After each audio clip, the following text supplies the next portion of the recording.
If you didn't see the Politics Live debate today, March 24th, 2025, on Rachel Reeves's coming spring statement, it was most notable for the way the panelists avoided the issues that were raised and actually raised issues of their own that are revelations in themselves.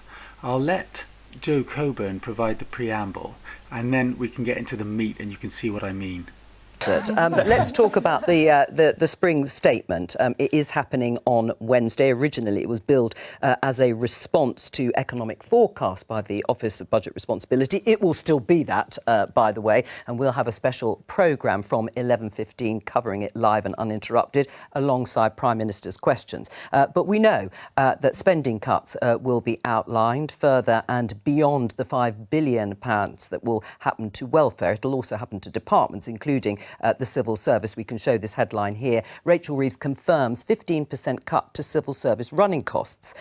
Now, the issue of pain was asked of Keir Starmer, the Prime Minister, this morning, who is going to suffer as a result of this. And he said that AI, artificial intelligence, can do a hell of a lot of the running and huge savings and efficiencies can be found. So Oh, right. So this is going to be a conversation about how AI is going to affect the civil service and what will happen to the 10,000 civil servants who are going to go.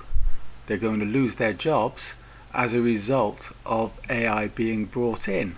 Right, except that AI isn't mentioned at all in the rest of the debate.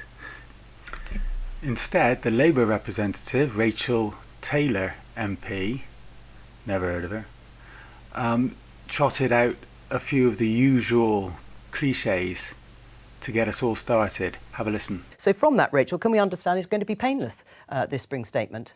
Well, any cuts to public services are always difficult. But where you've got a situation, for example, like you have in NHS England with the government department, you've got two comms teams doing pretty much the same job. Heard it before. Next. Lord Frost came in with an interesting take on what he called Labour's £20 billion black hole. This is quite interesting. But the problem the government's got into is that its economic policy, its tax raising, its extra regulation is crushing the economy. It's basically not grown since the summer. Therefore, the tax take is falling. Therefore, the deficit keeps growing, and that's the problem they've got into. The deficit is £20 billion bigger now than was predicted in October. There's Labour's £20 billion black hole. And now Rachel Reeves wants to find £20 billion to fill that black hole. You can see just from a cursory examination of the figures that Lord Frost has a point. Lord Frost also made this suggestion, which I don't think is particularly helpful.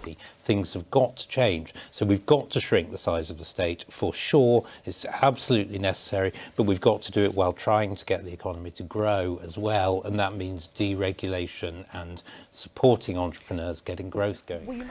If there's growth, then there shouldn't be much reason to shrink the state, because the income coming in from that economic growth should be enough to cover the outgoings being spent.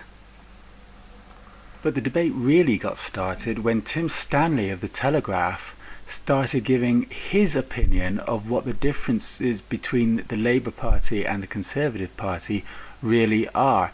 And he said Labour is not a socialist party. Now, this is a new thing for people in the media to get to grips with. They're usually saying, oh, Labour's on the left and the Tories are on the right.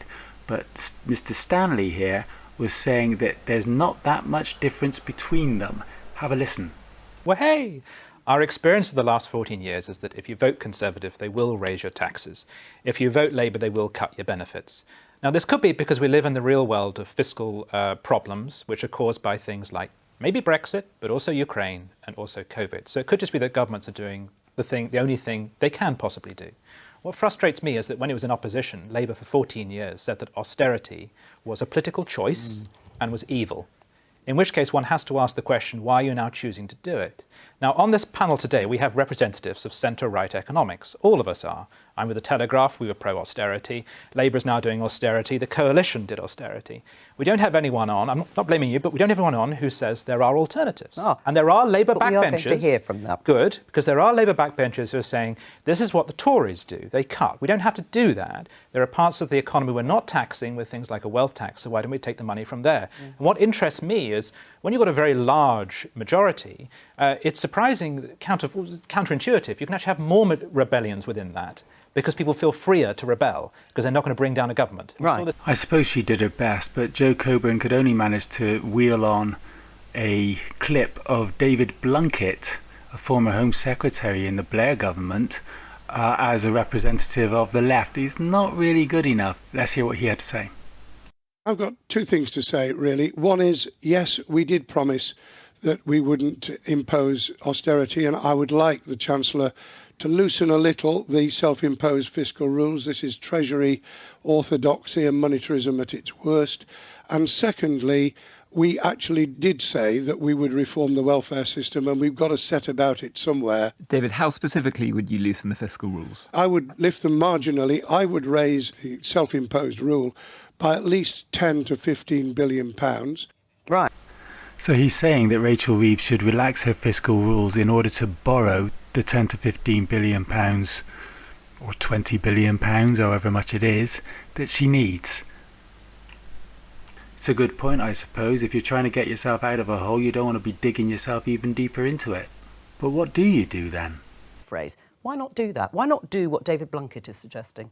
Because borrowing is costing us so much money. And I think this is not austerity. This is a government that's investing in our public services to make a difference. But the coalition government said exactly the same. The coalition government said the same. If you don't have rules, you'll end up in the same situation as we were it is austerity, when we had the emergency budget under Liz Truss. It is austerity. You're just making different economy. sets of choices from the coalition. The coalition also raised NHS spending. And what did the coalition do? It did foreign aid. It raised it to 0.7%. You're cutting foreign aid to finance defence. That ain't socialist in my book. And it's an interesting finance. But I just think historically it's fascinating that it was Labour that went to the IMF in the 70s and accepted its spending restraints. It was Labour that gave the Bank of England independence. It's Labour today which is saying we have to obey the OBR. Historically, Labour is a surprisingly fiscally conservative party. This is what split it in the 1930s, because it wouldn't reflate the economy to get through the Depression. And Ramsay MacDonald ended up forming a coalition with the Conservatives. This is not a socialist party. That might be the big takeaway from the whole debate, that Labour under Keir Starmer and Rachel Reeves is not a socialist party. It's not left-wing, it is right-wing, and we should remember that in whatever it does. That's the end of that. I hope you benefited from it. If you did, please like, comment and subscribe, and you will hear me in the next one.